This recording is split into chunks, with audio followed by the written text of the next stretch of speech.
दर्शक बंधुगण नमस्कार आसिओछि नूतन अपडेट नहीं जहा कि आपण माने देखिबा दरकार। दर्शक बंधुगण 3टी जिल्लार येलो अलर्ट जारी होइछि। पूर्वल रु अति पूर्वल शीत जहा कि हाड़भंगा शीत उत्तर पश्चिम पटरु प्रभावित होइथिबा सूक्ष्म वायु जोगु सारा राज्यर पूर्वल शीत आंचलिक पानीपाग तथ्य अनुसारे रातिरे 2 रु 3 डिग्री पारद कमिब एवं दिनरे मध्य शीत अनुभव हब। दर्शक बंधुगण चलित मास शेष बेलकु लघुचाप सृष्टि हेबाकु जाउछि। 27 और 26 नवेम्बर पूर्व बंगोपसागर रे सृष्टि हेबाकु जाउछि गोटे लघुचाप। यह ओडिशा उपरे प्रभाव परिवार संभावना अछि बोली अनुमान करा जाइछि। दर्शक बंधुगण यह सबु विस्तारित आलोचना देखिबा पूर्वरु जदि आम चैनलटिकु नूतन तेबे चैनलटिकु सब्सक्राइब फॉलो करिवे एवं बेलटिकु ऑन करी रखंतु कारण आगामी अपडेटटी आपनक पाखरे सर्वप्रथमे पहुंची जिवो। दर्शक बंधुगण राज्य सारा शीतर लहरी चलिअछि। हाड़भंगा शीत आरंभ होइछि। पूर्वल रु अति पूर्वल शीत जहा कि 3टी जिल्लारे प्रभावित अधिकांश शीत किंतु जिल्ला गुड़िक हेला कंधमाल झारसुगुड़ा एवं सुंदरगढ़।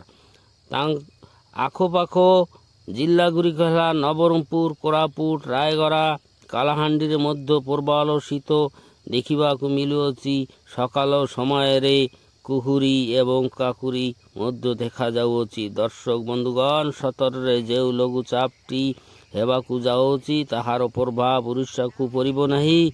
एहार प्रभाव सीधा दक्षिण भारत तमिलनाडु केरला आंध्र प्रदेश श्रीलंका उपरे प्रभाव परिबो बोली अनुमान करा जाउछि। केतेक जगारे भारी वर्षा हेबो बोली अनुमान करा जाउछि। दर्शक बंधुगण शीत मध्यरे आसुछि बड़ लघुचाप बदली जीव राज्यर पानीपाग। दर्शक बंधु दक्षिण चीन सागर रे एक घूर्णी बलय सृष्टि हेबार संभावना अछि।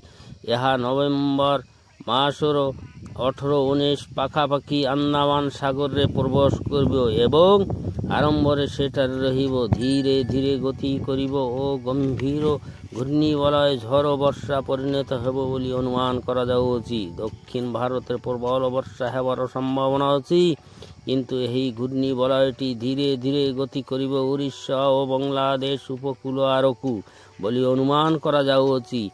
26 और 27 मध्य उड़ीसा बांग्लादेश मुहा हेबार संभावना उत्तर पश्चिम दिगरे गति करिबार संभावना रहिछि। एहार प्रभाव परिबो उड़ीसा उपरे प्रबल वर्षा हेबार संभावना अछि।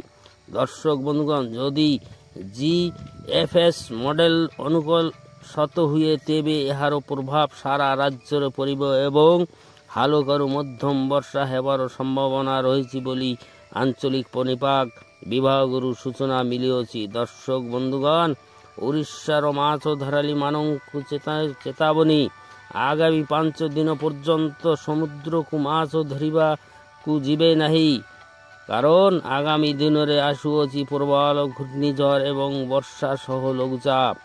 दर्शक बंधु आजि पाई एतिकी देखा हबो आगामी वीडियो रे। जदि वीडियोटी भलो लागे तेबे गोटे लाइक करिवे कमेंट करिवे एवं शेयर करी अन्य मानकु देखिबार सुयोग करि देबे बोली अनुरोध। धन्यवाद। जय जगन्नाथ।